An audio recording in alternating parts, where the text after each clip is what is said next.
Welcome back to Birds of a Feather. This is your daily Baltimore sports podcast. My name is Nathan Stroud, and we've got a lot of stuff to go over today regarding Baltimore sports. The Ravens played in their second preseason game against the Cowboys, and they went out there and got a win. That means that the Ravens are now 2-0 in the preseason with one game left to go. And the Orioles and Astros played in Game 2 of this three-game series, and unfortunately the Orioles lose this game in the 12th inning. It was an absolute cinema game. It was a great game. It was a tie game. Jackson Holliday had a huge clutch two-run homer to tie the game in the 8th inning, and then it went all the way to the 12th inning where unfortunately Ramon Urias, of all people, walked the Orioles off because of a misplay and the double play. A failed double play ended this game. A failed double play is the reason why we lost. Jackson Holliday had a pretty bad throw over to first base to finish out the double play and end the inning. If the double play would have happened, it would have gone over to the 13th inning. But unfortunately, it was a bad throw to first. Ramon Urias was safe at first, and Carlos Correa was able to score from third, and that ended the game. The Orioles lost today 5-4. But regarding the Baltimore Orioles, there was still a lot of positives that did come out of this game. A few in particular that I want to cover. But there is something else that we need to talk about today regarding the Orioles that happened this morning. Well, really technically happened last night, but it got announced this morning. Very, very, very long time coming special news that happened this morning.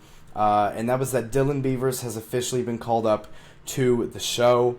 And he played in his first Major League game tonight. I was in attendance at this Orioles and Astros game. It was a lot of fun. It was a 12-inning game, so we got some free baseball in the extra innings, so that was a lot of fun. And Dylan Beavers went out there today and actually got his first Major League hit. It was a leadoff double in the 9th inning, and if he was able to score, if someone was able to bring him home, and the Orioles ended up winning off of that, that would have been a really excellent story for Dylan Beavers. But unfortunately, the Orioles in this game actually went 0 for 14 with runners in scoring position. They were 0 for 14 with runners in scoring position. And to be honest with you guys, you're not going to win a game when you're 0 for 14 with runners in scoring position. It's just not going to happen. You're not going to win a game like that. Shout out to the team for making it close and bringing it, to the bottom of the 12th inning. But overall, you're just not going to win a game like that. Lots of opportunities to bring runners home, but we just couldn't do it. We were drawing walks, we were getting on base. There's a lot of opportunities, especially in the 10th, 11th, and 12th inning, and even the 9th inning as well, to bring runners home, and we just couldn't do it. We just couldn't bring guys home. A lot of those runners in scoring position statistics were all throughout extra innings and in the 9th inning. But overall, it was just a very unfortunate game for the Baltimore Orioles. But again, we've gone through that a lot this year. The way that they lost was really heartbreaking. Failed double play ended the game, which sucks. But at the same time, when you go 0 for 14 with runners in scoring position, you're not going to win that game. But there is still some positives that come out of this game. Obviously, the Dylan Beavers first base hit. He went 1 for 5 tonight with 2 strikeouts, and his first hit was a leadoff double, which is really cool to see. His swing looks smooth. His swing is very much like a Kyle Tucker, very quick, a guy who can pull the ball very easily over to right field. But overall, very fun game. And let's just go over this the Ravens game and the Orioles game. So first, we're going to go over this Orioles game, and then we'll get right into the Ravens game and all the stuff that happened there. But in this Orioles game, again, I was in attendance. It was a lot of fun. The crowd was in it, obviously, in Houston. Very active crowd for the Astros. I was kind of one of the only Orioles fans in my section. I was sitting over there by the Crawford boxes. So it was a lot of, really cool view, really cool thing to see. But overall, very fun night. Unfortunately, even though the Orioles lost, it was still a very fun night. But the Orioles went out there, lost this game 4-5 in the 12th inning. Heartbreaking loss. Ramon Urias walked it off. The guy that we traded to the Astros a little over 2 weeks ago ended up walking us off in this game. Very heartbreaking. Yesterday, he also broke up the perfect game. Today, he walks off the Astros in extras. So this guy owns us. Ramon Urias already owns the Orioles, and it's only been 2 games since he's 2 games that he's actually played us since he's been traded. So that's very fun to see. But in this game, The Orioles had 7 total hits. They got walked twice, and they left 14 guys on base. They also struck out 14 times. The Astros hitters struck out 16 times. So overall, lots of swings and misses in this game. Lots of strikeout numbers really piled up for the pitching. But the Orioles lose this game 4-5. Their record goes to 56-67. They are now back to being 11 games below 500. And in this game, hitters did their thing, got on base, just could not score, guys. Again, left 8 players on base and was 0 for 14 with runners in scoring position. But going over the offense, Jackson Holliday was leading off this game. He went 1 for 5 with a 2-run homer.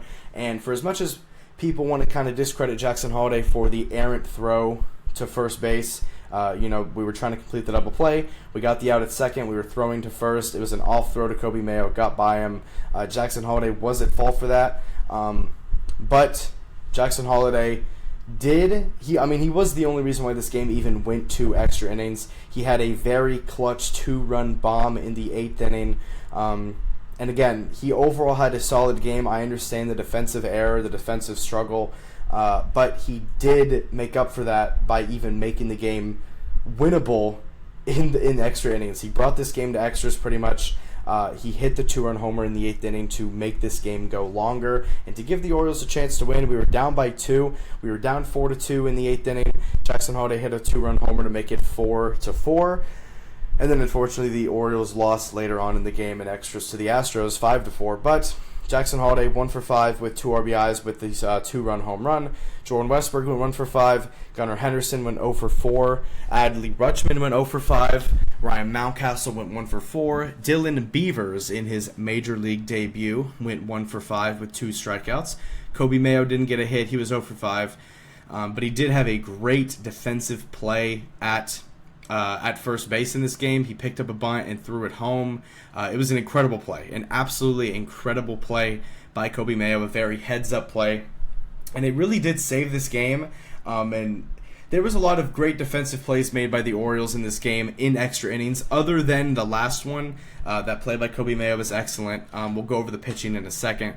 But Daniel Johnson went 1 for 5 with a run scored. And then Dylan Carlson in this game was the only Oriole with multiple hits in this game. He went 2 for 4 with a 2-run homer over in the 5th inning. So that was really cool to see. Dylan Carlson has been playing very well in this Astros series so far. Obviously, yesterday he had a home run. And today he had a 2-run home run. So shout out to Dylan Carlson. He's been playing great. Hopefully he can continue to play great tomorrow in the rubber match game. But going over to the pitching, we did have a opener today. It was Garcia. He came in, didn't give up a run, gave up a couple of hits, but ended up not giving up a run. But Cade Povich came into this game, and he had such an interesting game today. Cade Povich got through only 5 innings of work. He only got through 5 innings. He was getting worked in this game. A 91 pitch count across 5 innings isn't great. He also gave up 5 hits and 3 walks and 3 runs. So 5 innings, 3 runs isn't great. But the redeeming quality throughout this is that Cade Povich had 10 strikeouts in just 5 innings of work. The Astros struck out 16 times tonight. 10 of them came from Cade Povich. So shout out to Cade Povich for getting those strikeout numbers up. Obviously, he did give up 3 runs. But overall, this game was still winnable. Obviously, the Orioles were still in a position to win this game, but they just unfortunately cannot do the little things on offense to get the win, take a lead, and hopefully win from there. But Cade Povich in this game, 5 innings, 3 runs, 10 strikeouts. Not horrible. Really like to see this. Really loved those strikeout numbers, but the 3 runs in 5 innings isn't great. Cade Stroud came in. He gave up a run. It was a solo home run to Altuve. Geraldo came in. He didn't give up a run. But Dentrich ends. This is somebody that we got to talk about. He did have 2 walks in this game, but both of those walks were intentional walks in extra innings to obviously boost the Orioles' chances of winning the game. It was a tactical, intentional walk, but Dentrich ends in this game. Got through 2 innings of work. He got through the 10th inning and the 11th inning. Got through 2 innings. Gave up 0 hits, 0 runs, 2 walks, but they were intentional, and had 3 strikeouts across those 2 innings with a 26 pitch count. Ever since he has come to the Orioles from that trade with the Tigers, he has been lights out for us. 10th inning, 11th inning, ice cold, ice in his veins. Kept the Orioles in the game, was able to get out of so much traffic. Again, when you're in extras, you already have the runner at second, so it's hard so it's like, it's already hard enough to hold them there. Obviously, for the Astros pitchers, it wasn't too hard because the Orioles didn't even score a run in the 10th, 11th, or 12th innings, or the 9th inning, but, that's that. But Dendrich Ends came in there in the game. In both of the innings that he pitched, he had a runner at third with less than 2 outs. And a fly ball would have won the game, but he was able to hold the traffic and really hold it down for the Orioles. Shout out to Kobe Mayo for that amazing play at first on the bunt attempt to get the runner out at home, the runner that was coming in from third. Great attempt from him. Great overall defensive plays from Dendrich Ends. He was incredible in this game, but unfortunately, we did not want to have him go 3 innings. That out came Keegan Aiken, got through .2 innings, gave up a run, but it wasn't earned, and had 2 walks. So overall, Keegan Aiken didn't play amazing, but the Orioles were 1 successful double play away from potentially winning this game in the 13th inning. So, again, overall, this was a very close game, a very, very, very close game that was down to the wire, went all the way to the bottom of the 12th inning, and the Astros walked it off because of a failed 2-point conversion. Not 2-point conversion, oh my god, I'm already thinking about football. Because of a failed double play attempt. We got the runner out at second. Jackson Holliday made an off throw to first, and that was the game. That was literally the game. So overall, tough loss for the Orioles, but again, we've gone through so many of these this year. This is really just like a 2025 Orioles loss. But I will say that both bullpens are absolutely gassed in this game.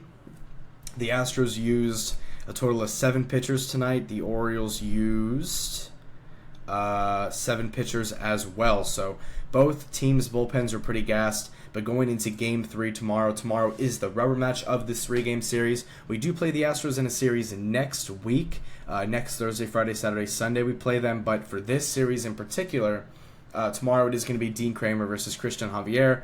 Javier making his 2nd start of the year for the Astros. Dean Kramer making his... I don't even know the exact number, but he's pitched 140 innings this year, an 8-9 record across his starts, a 4.17 ERA. He's either had pretty bad starts or he's had very, very, very solid starts. Hopefully, Dean Kramer can go out there tomorrow and save this bullpen and go out there and go at least 6 innings in this game is what we're hoping for. So we'll see what happens in the rubber match game tomorrow. But now it is time to go over some Ravens football. Today was Game 2 of the Ravens preseason, also Game 2 for the Cowboys. But the Ravens played in today's preseason game. They were on the road going to Dallas in their 2nd preseason game. They won last preseason game against the Colts, and today they went out there and won their 2nd preseason game. They're 2-0 in the preseason. They win today in a pretty dominating fashion. They win 31-13. The Ravens defense absolutely clamped the Cowboys. I was at the Astros game, so I was at the Astros-Orioles game.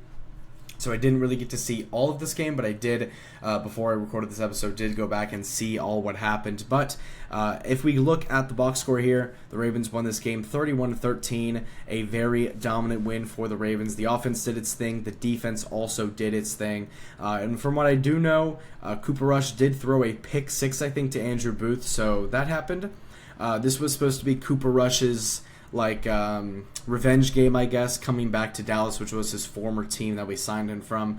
And for the 2nd week in a row, there was very bad quarterback play from the Ravens quarterbacks in the preseason. And this is what makes me even more thankful that Lamar Jackson is the certified starting QB of this team. And I'm very thankful that I'm not a team like the Browns or the Colts or someone like that who they have quarterback competition and they don't know who their quarterback is. This is why we're thankful for Lamar Jackson. We're thankful that we don't really have to worry about seeing Cooper Rush or Devin Leary in a regular season game unless, God forbid, something happens to Lamar Jackson. Hopefully that does not happen because if something happens to Lamar Jackson, we are screwed because Cooper Rush has looked pretty horrible this preseason so far in the 2 games that he's played. Going into the preseason, going into the season, you would think that Cooper Rush would be one of the better backups in the league, but he has not been playing like that. I'm not going to say that he's not going to play like that in the regular season. Hopefully we don't see him in the regular season, because that would mean that something would happen to Lamar. But Cooper Rush in today's game goes 20 for 30, 198 passing yards, has a touchdown and 2 interceptions. Those were both of the Ravens' turnovers in this game. They also forced 2 turnovers as well, so the turnover margin was 2-2. Well, there wasn't really a margin. It was a 0 turnover margin, but both teams had 2 turnovers in this game. Cooper Rush had 2 interceptions. One was a pick six to Andrew Booth. Shout out, Clemson, went to Clemson. But Cooper Rush, not a great game from him. Devin Leary came in 5 for 10, 53 yards, no touchdowns, no picks. So overall, not a good day from the Ravens QBs. But I can really say the same thing for the Dallas Cowboys as well. Their passing and their QBs was not great in this game as well. Joe Milton got the start. He went 9 for 18, only completed 50% of his passes, 122 yards, no touchdowns, and an interception. And then Will Greer came in 1 for 5 with 33 yards, no touchdowns, no interceptions. So Dallas's QB play was pretty trash, but so was the Ravens. But the Ravens was just a little bit better in fold to them getting a big 18-point victory over the Dallas Cowboys. Going over to the rushing, Rasheen Ali got most of the work today. Obviously, he is really like the Ravens running back 3 in this offense. You can either say he's the running back 3 or Dearness Johnson. But overall, both Rasheen Ali and Dearness Johnson had great games rushing-wise. Rasheen Ali had 19 carries for 62 yards with no touchdowns. His longest run was 11 yards, only 3.3 yards per carry, but it was nice to see him get that workload in. But Dearness Johnson, from an efficiency standpoint, was excellent today. 11 carries, 61 yards, and a touchdown. 5.5 yards per carry, 16-yard run included on there. And then Myles Gaskin, who is a former Dolphin, I remember him as, he was kind of like a fantasy football legend a few years ago for the Dolphins. But Myles Gaskin got 7 carries today for 20 yards. Not really great at all, but I don't really expect Myles Gaskin to make the team. I really do think it'll be Rasheen Ali or Dearness Johnson as the running back 3. And to be honest with you, I think I do trust Dearness Johnson a little bit more. He is more of a veteran. He's had that role. Obviously, he was with the Browns last year. And, you've seen him around. He was with the Browns. He was with the Bears. But Dearness Johnson, 11 carries, 61 yards, a touchdown, and 5.5 yards a carry. So shout out to him. The running game was good. 148 yards on the ground on 39 attempts, almost 4 yards per carry, a touchdown. So overall, rushing-wise, very, very, very solid. The passing game, though, 251 total yards across both quarterbacks. But going over to the receiving in this game, the receiving was led by standout receiver and somebody who Ravens fans, including myself, have been really waiting to see how they do in preseason. Even going back to last season when we drafted him, seeing how he was going to play, seeing what his role on this Ravens team was going to be, and somebody who I think a lot of Ravens fans, including myself, think that he has a ton of potential to be a very viable piece in this Ravens offense, and that is Devontae Walker. He went out there and led all receivers in yards and catches. He had 6 catches for 61 yards and a 17-yard catch on 8 targets. So overall, 6 catches on 8 targets, 61 yards. Very, very good overall game for Devontae Walker. His best game so far as a player in the NFL, from what I can remember. Great game for him. Shout out to Devontae Walker. Hopefully he's going to be able to get some nice reps at wide receiver this year for the Ravens. Anthony Miller came in. He's someone who played a minor role for the Ravens last year, but played a pretty big role actually in the playoffs with a big catch, if y'all remember. Anthony Miller goes out there, 4 catches, 55 yards. Dayton Wade, 4 catches, 45 yards. Myles Gaskin had a 24-yard catch, which was nice to see from him.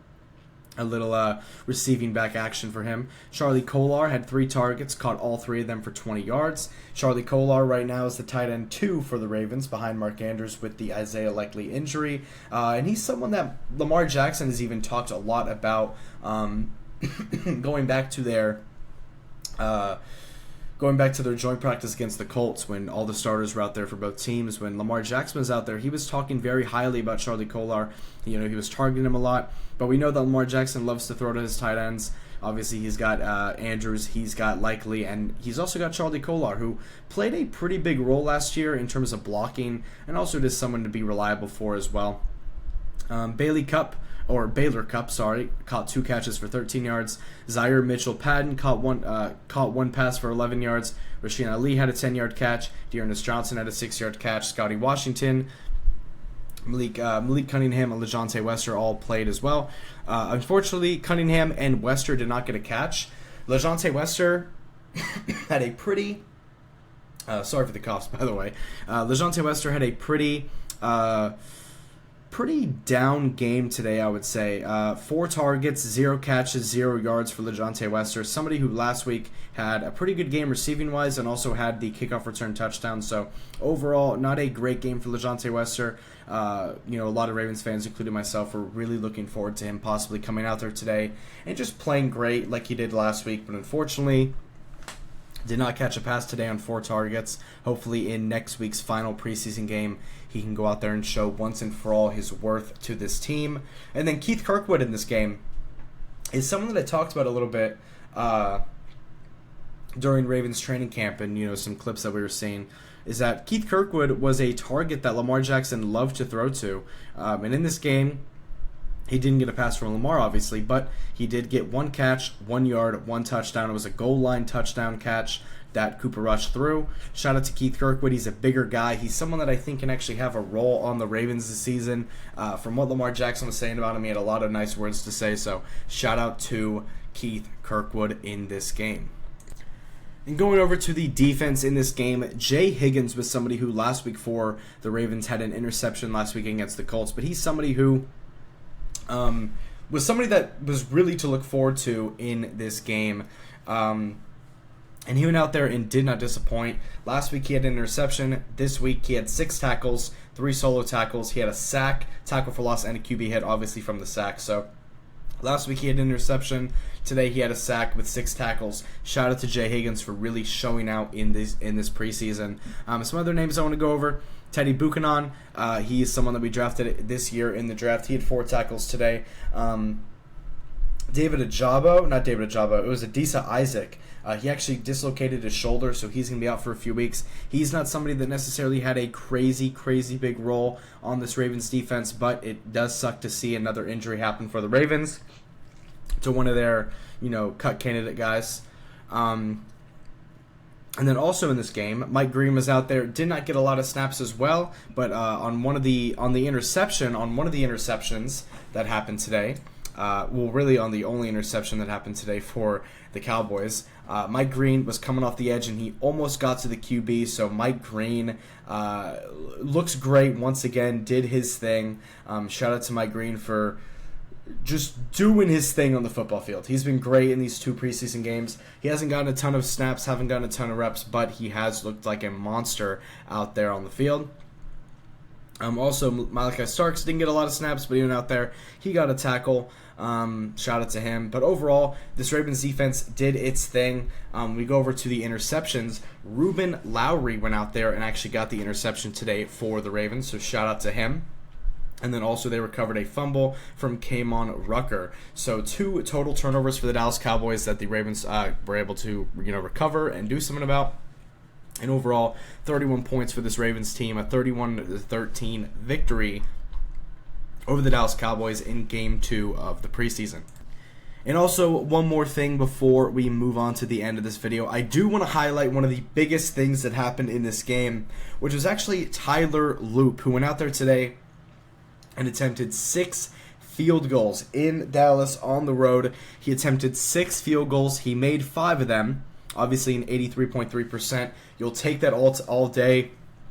Tyler Loop made 5 field goals, 17 total points in this game for him. But he made 5 field goals, and he made a 53-yarder and a 51-yarder in this game. And he also hit his 2 extra points. So Tyler Loop was elite for the Ravens today. He scored like over half their points. It was crazy. A 53-yarder and a 51-yarder out of those 5 field goals that he made. 2 of them were above 50, so shout out to Tyler Loop. The Ravens found their guy.